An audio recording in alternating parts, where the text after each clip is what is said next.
Welcome, welcome to the Thank you. show. Live is always interesting. There's always an issue. Yeah. Um, Yeah. I love the backdrop. I assume it's in San Francisco. Is that where you're sitting, or you just happen to love that bridge? Yeah. I'm actually in sitting in Pittsburgh, Pennsylvania, but I lived in San Francisco for 13 years, so spent a lot of time um, on that bridge, and yeah, that's the Yeah. Golden Gate Bridge. So What's great about that is same. I spent about 13 years in San Francisco, and I'm okay. part of the exodus. I Yeah. I did the COVID exodus. I now moved to Miami. I've got Oh, family and okay. friends here. So I love. Now, did you do the exodus to Pittsburgh during COVID, or that was just before? No, Did you do your move? I moved to Pittsburgh 15 years ago, so that was a family exodus after my daughter was born. My wife is from Pittsburgh, so we wanted her to be closer to my daughter, to be closer to her grandparents and family, So and nice. that's yeah. In Yeah, fact, that's. talking of Miami. She's in Miami now. She goes to the University of Miami. I'm a hurricane as well. Look at that. Oh, really? I'm a hurricane. I'm a Miami hurricane. Oh, you've got a soft spot in my heart. Come on down. Yeah, yeah. I was there, in fact, just a few 6 months ago, because she's still a freshman. So we were down there in September, moving her in. Yeah. Ponce de Leon. Yep, yep. Was it Pearson, Mahoney, Hecht? Are those still the same? She's in Mahoney. Pearson, Mahoney. Yeah. I think I was in Pearson. I think I was like Oh, in okay. 342 or something like that. Yeah, she loves it there. I mean, so this is just a freshman year, but she has she really enjoys it and is really glad she picked Miami as a university. So Well, I'm going to do an audible. I'm going to do a different riff here. I am about destination education. yeah. Miami is harder to get into now than I went to Miami. Miami then was all about destination, and I still believe in destination education. So I think you're going to be jealous. I mean, Yeah, I'm sure. it is. Well, I picked a destination Okay. education too because I'm originally from India, Okay. but my destination for school was Missouri. I went to the University of Missouri, so not Still a the same as destination. Miami, but Like I just Miami. What your daughter's going to experience is a culture that is hard to replicate. And when I went to start my company in Silicon Valley, mhm. I would go up to the VCs and I would say, yeah, maybe you invented Google or you invented Twitter. I'm from Miami. We invented swagger. That's good. And Did you get the funding? I did, because they didn't know what to do with a guy like me. Yeah. Because it's so many people in the valley. It's Stanford, Harvard, Yep. Wharton. Yeah. Stanford, Harvard. Yeah, when I was- Berkeley, Cal. I mean, it's like Miami. How many people from Miami did you bump elbows with in Yeah. 13 years in the Nobody. valley? None. Nobody. Right. Yeah, none. Yeah. And I said, I worked for a bunch of startups and I did that, the whole VC, going to the VCs and pitching ideas and, on Sand Hill Road. Yep. But yeah, it's hard. But yeah, I never ran into anybody from Miami, nobody from Florida even. No, I know. So I mentor as well. I see. So if ever I can help your daughter and mentor, count me in. Most of the people that I mentor I are appreciate I that. skew Yeah. towards Ivy League. So because my network is in the Valley, I skew towards Right.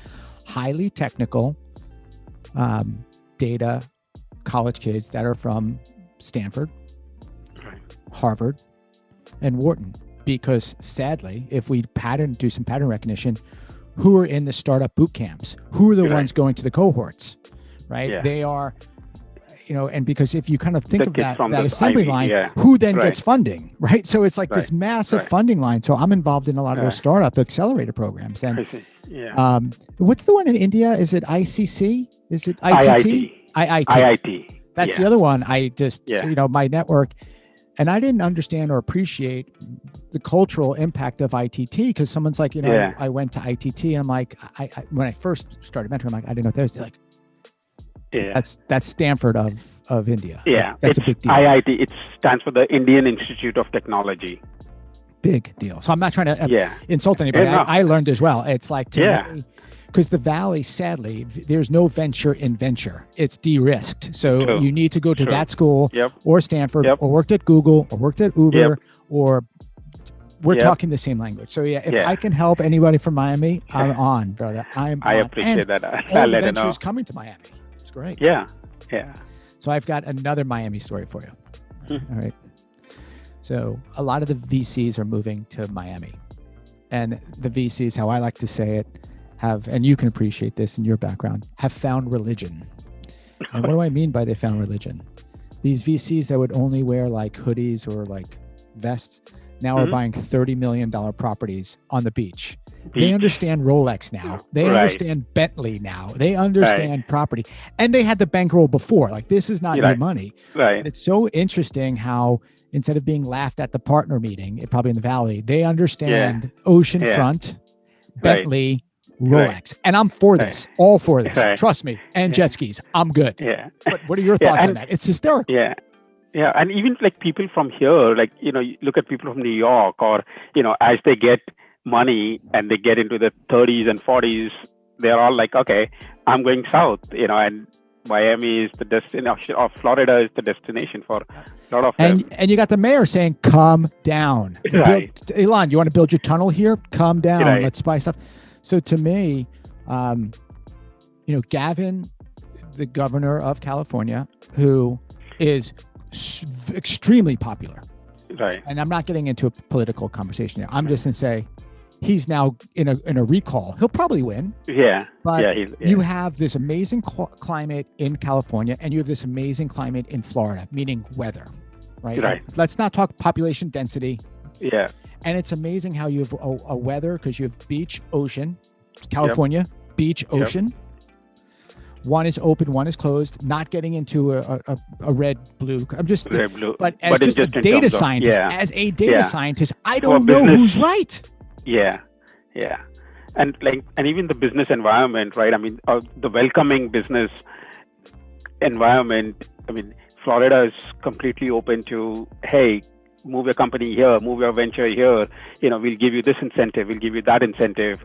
And California has all these restrictions, whether it's environmental, tax, you know, any of those. And when you're starting a new venture, you have to take those into account. You know, it's not just the climate, like you said. I don't know if the workforce is followed yet in Miami, but if it's a global workforce, you put your tent, here's your headquarter, and you still hire people in the Valley.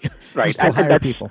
Yeah, and that's even more accelerated post-COVID, right? I mean, we are talking about a remote work environment, a remote workforce, and while, you know, it's not 100% remote and it will never be 100% remote, but every company, even companies which were hesitant to hire remote workers for at least certain tasks, are now completely open and saying, okay, maybe 50% of our workforce is remote and 50% is local. And that's a perfectly acceptable ratio right now. I love where we're going with this. I absolutely love where we're going, because you're seeing it in so many dimensions. You're seeing it in the first dimension of you have an actual family member that is in Miami, right? So you're seeing firsthand on the openness, the chaos, or like the concern. You're seeing it because you're an adult. You run an adult team. Right. Zoom is not new to you. Skype is not new to you. Like these technologies, it's not like no one said, hey, do you know what? We should really teach our VP of engineering and our engineering team, our SVP, like how to use Skype. How do you use Zoom? Skype? No. Yeah. Time zones, working up early, doing remote teams. Nothing. Here's what I think is delightful on my rant is, as we're adults, that the head fake of you need to come in for a live interview. Yeah. I need to fly you from Pittsburgh to Missouri to spend 3 days, and you're going to meet 5 people every 5 minutes. And then I want you to see the culture and all this stuff. I think That's not new. Can I tell you how many human resources tech companies have pitched virtual interviews to save millions of dollars and all that Dollars. stuff? Yeah. I'll tell you another thing that I like, and then I promise I'm going to let you speak on the podcast. Oh, that's okay. Telemedicine. Yeah. Oh my God. The fact that I don't have to wait in a waiting room anymore. Think about Right. Mid-America, who the Valley, you know this, there's no vacation days in the Valley, right? Because no one takes vacation days. Right. Everyone else, you have to accrue vacation Yeah. days. So maybe you get 12. Maybe, what do people do? Yeah. Either Christmas or doctor appointment. Now. Yeah. So, for me, when you look at the technology, the good, because I don't want, there's a lot of bad. We get that. Right. What's the good that didn't surprise you, but you're like, finally they embrace? So for me, it's telemedicine. What's your good that the technology came out of COVID? Probably and this is most true for the big cities, where the time people have saving from not sitting in traffic, and the flexibility in terms of hours. There was always, at least in technology companies, there was always that flexibility in terms of hours, but just the fact that you can now work from home and maybe go in for a meeting once every 2 weeks rather than, going into the office every day. I mean, I have so many people who, and I did it myself years ago, where you spend 3 hours a day in traffic and you're not getting anything done. And what happens when you work from home is, especially with technology, I get up and I open my laptop and I'm start working at 7 a.m., instead of 9 a.m. when I get into the office when I work a lot in Atlanta. We have a big office there. And, even everybody, like people would leave their houses at 6:30 in the morning and get into the office at 8:30. And then they would leave again, and just, so to me, that flexibility in terms of working from home in the hours, you get more productivity out of people. They're happier. They have still around. I love it. I love everything you're saying. I can't go back as a senior leader, as you're a senior leader. I hope you influence policy. I hope you help us never go back. I don't know what it looks like, right? But I know what I don't want it to look like. I'm okay. I don't like too far left. I don't like too far right. I like balance. I just, I just don't want to go back. I don't think I can go back. Too many months have gone by. I can't forget the life of it. And I don't go out. Like, it's not like I'm psyched I'm out commuting because, like, I was out last night rocking and rolling until 4 a.m. Like, I'm still in bed at 9. Where am I going? Yeah. And then when you mentioned telemedicine, I mean, I have, like, I'm very comfortable with technology and doing things online. What? But no my way. older a relatives, guy with you, a guy like you, what? No, you mean I don't have to teach you something? What? You're comfortable? Okay, go on. But that's the funny thing when he said teaching. I'd get calls when COVID first started from my mother-in-law, my neighbor. Hey, can you come over? I have this. I have to get on this meeting and I can't configure my machine. And it was different things. Some of them were for offices, but you mentioned telemedicine. I got my neighbor. They are grandparents. They're like 80 years old, and they had a doctor's appointment, just a regular checkup. And this was at the start of COVID back in April. And it was in May. And they're like, we can't drive to our grandson was willing to drive us to the doctor's office, but the doctor's office is not open. And they want us to get on this Zoom thing. And my grandson, that's what they said. My grandson came over, set everything up. But now when we're trying to get on, we can't get on. I don't see him. The doctor doesn't see me. Can you just come over? And I walked over, and, it took me 2 minutes, but, just that, especially for older folks, I think people who are not used to and not comfortable, but, they've all gotten used to it. So, when you see me laughing about that story, don't misread it. It's a heartwarming memory.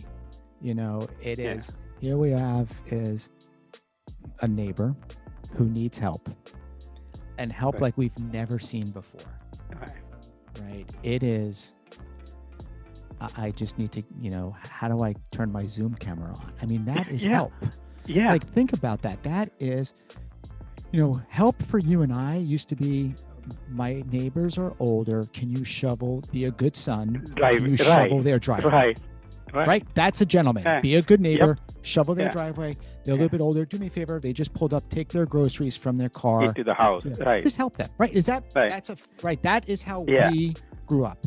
Now, the physical, it's, can you just make sure they can get online? I mean, it's powerful, and it's something that I want to just appreciate you sharing that with me, because that is probably one of the nicest things I've heard all week.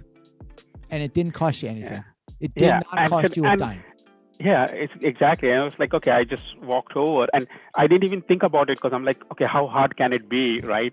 I mean, because, and especially if, and my first thought was, well, if the grandson set everything up, and I'm sure the grandsons are the same thing. I mean, kids nowadays, they are so used to, right? They're used to the phones, they're used to technology. They're probably also just, quickly scroll through, okay, click here, click here, click here. Okay, got it. And they're out. But when it's somebody who's never done that before, and you're 80 years old and you're not comfortable even getting on a laptop or turning on your iPad, it is a big deal for them. I want to show you the camera I got, because I want to tell you about the cameras as well on the new site.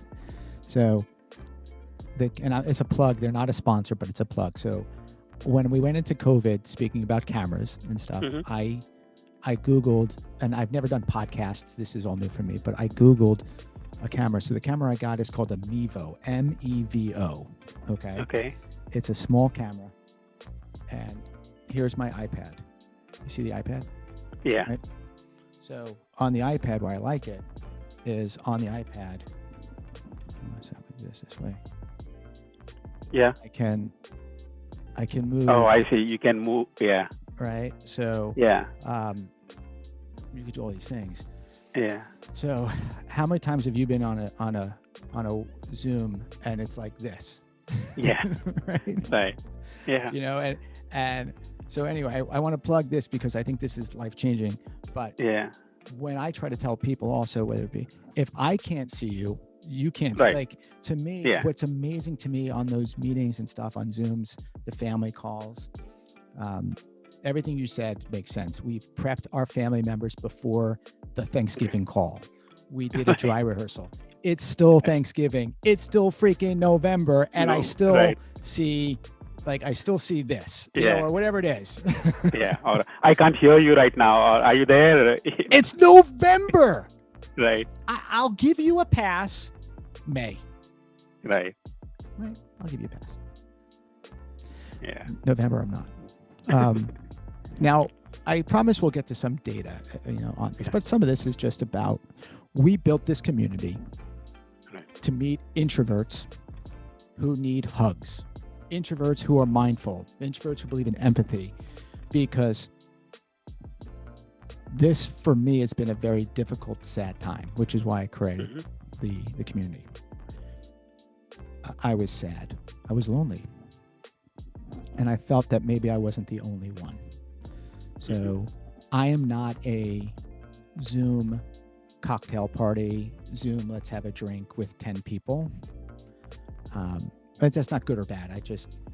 So for me, when I built this community, my goal was to have as many one-on-one conversations, then start connecting people together after this. So my hopes are always, you and I have one good conversation, then I can introduce you to 5 people. Right. And then if you want to have a Zoom with them, that's a you thing. If you want to chat with them on LinkedIn, that's you thing. But if I'm lonely, I'm thinking you're lonely, not in a negative way. I'm just, we can't go out. Just isolated. Isolated. Yes. I'm feeling isolated, which I feel that's a better word than lonely, but I still am curious. I still like to speak with my brothers and sisters who love data, whichever part of that journey, engineer, architect, cyber. I just like geeking out with that. And the community went from 10 to 100 to 1,000. We have 13,000 members. I've not met all of them, but I try to meet as many, because then my connections are more meaningful for me and to you.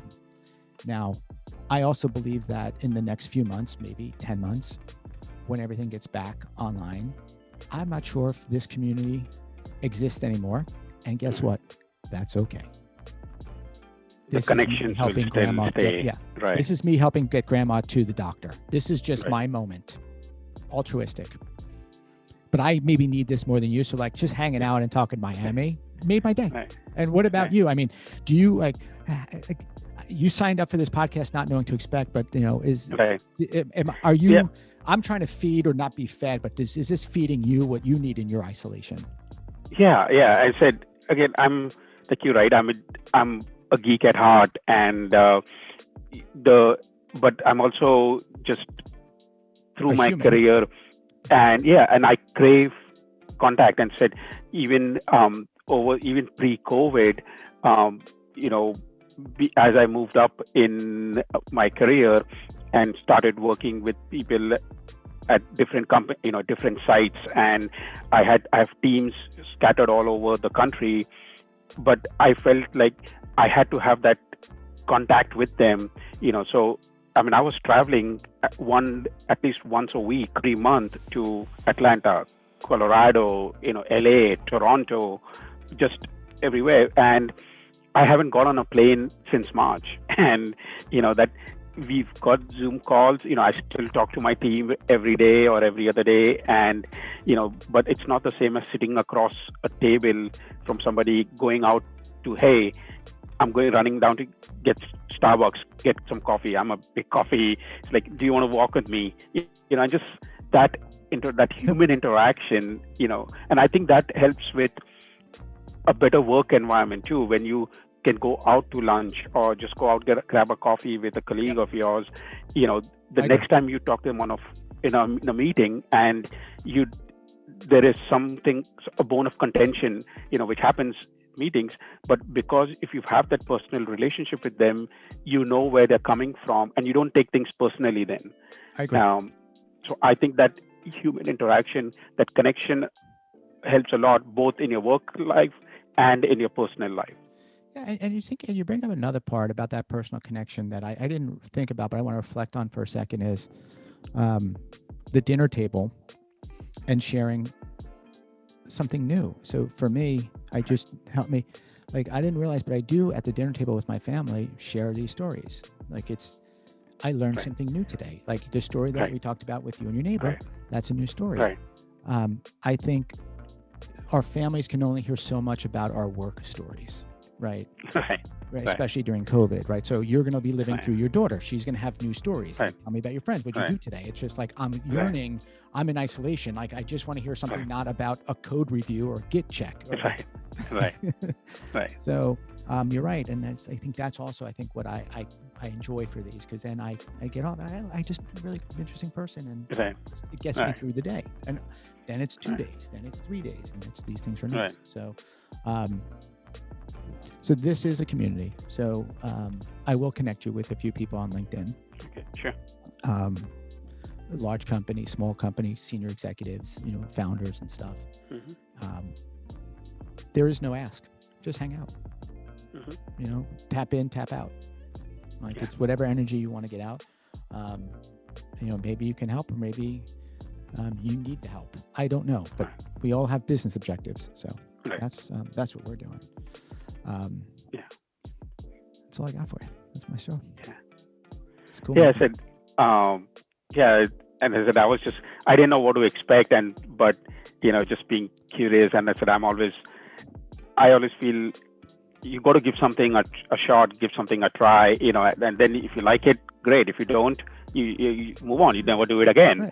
Right. Now in this case, I really like this, and I like this interaction. So, I will take part in the community. I feel like also, I've been working since 25 years now, and I feel like I have a lot of experience and personal experience related to technology, to data science, and so I feel like if I can use some of that, you mentioned mentoring, and I do that locally here too. So, if it's an online community that somebody has a question, somebody has, hey, a concern, I can give my 2 cents on it, and they can choose to take it or, leave it. It's up to them. I'm going to do, I just started mentoring.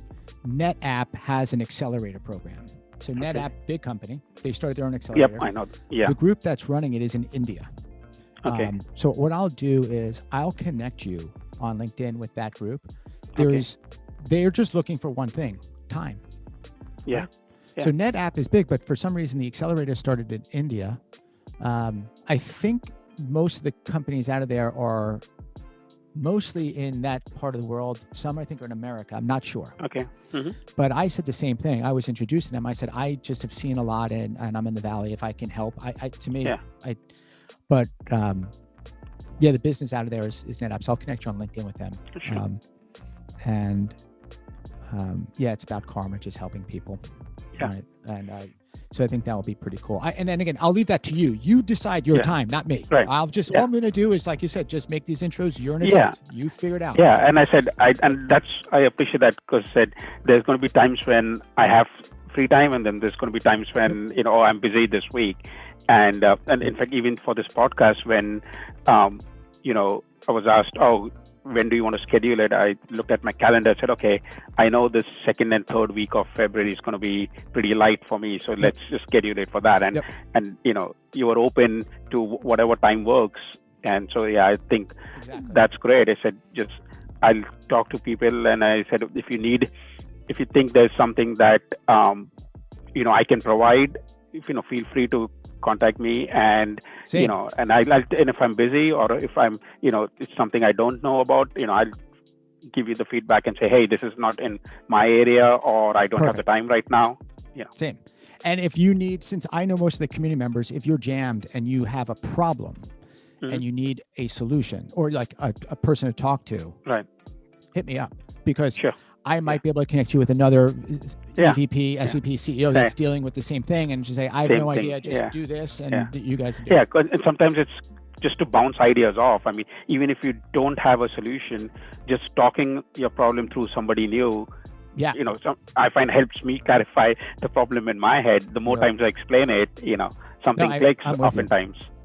No, this is cool. Well, listen. Okay. I want you to have, first off, thank you. A few things. One, thank you for being on the show. Sure. 2, the show is sponsored by Pandio, leader distributive messaging. Number 3, you freaking better call me when you come to Miami to see your daughter. I will. Because we'll have a drink. I will be 6 feet apart from you. Yep, that's fine.